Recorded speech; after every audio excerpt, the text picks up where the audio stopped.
Sir பேர் Simba, நம்ம கிட்ட ட்ரைனிங்காக வந்திருக்காரு. இப்போ வந்து he is around 5.5 months old புள்ளி குட்டா. இவர்கிட்ட இருந்த ஒரு பெரிய கம்ப்ளைண்ட் என்னன்னு பாத்தீங்கன்னா மேல ஜம்ப் பண்ணிக்கிட்டே இருக்காருன்னு. அது டோட்டலாவே நாங்க நிப்பாட்டிட்டோம். இது போக பேசிக் கமெண்ட்ஸ் எல்லாமே கத்துக்கிட்டாரு. அது மட்டும் கிடையாது, பாட்டி ட்ரைனிங்குமே சிம்பிளா முடிச்சிட்டோம். செட்.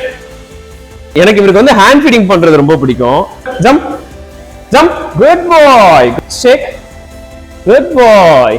நம்ம இப்போ வந்து stay no and it count பத்தி தான் பார்க்க போறோம். இவருக்கு யூஸ் பண்ற ட்ரீட்ஸ் பாத்தீங்கன்னா மில்லட்ஸ் வித் சிக்கன். ஸ்டே, நான் ஸ்டே சொல்லிருக்கேன். Stay stay, good boy. It. இவரோட பாட்டி ட்ரைனிங் இப்ப பாத்துறோம்.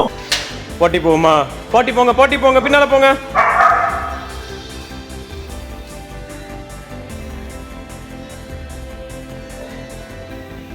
குட் பாய், 140, குட் பாய். இந்தாங்க, வா வா வா வா வா, கம், உள்ள போங்க, உள்ள போங்க. இவருக்கு வந்து 6 நம்பர் சைஸ் கிளாத் மசில் தான் நாங்க யூஸ் பண்றோம். போட மாட்டேன்னு சொல்லி ஒரு நாள் அடம்பிடிச்சதே கிடையாது, போட்டுக்குவாரு. எப்ப மசில் போட்டாலுமே ஒரு 4 to 5 minutes இவர் கழட்ட ட்ரை பண்ணுவாரு. அதுக்கப்புறம் நார்மல் ஆயிருவாரு. குட் பாய், கழட்டனா வா, குட் பாய், போங்க. இது வந்து எங்களோட ஸ்பேஸ், எங்களுக்குன்னு இருக்கிற ஸ்பேஸ். வந்த புதுசுல இவர் வந்து மேல ஏறுறது கொஞ்சம் கஷ்டப்பட்டாரு, பட் இப்ப பழகிட்டாரு. இங்க வாங்க, அப் அப் அப் அப் அப், குட் பாய், குட் பாய். டவுன்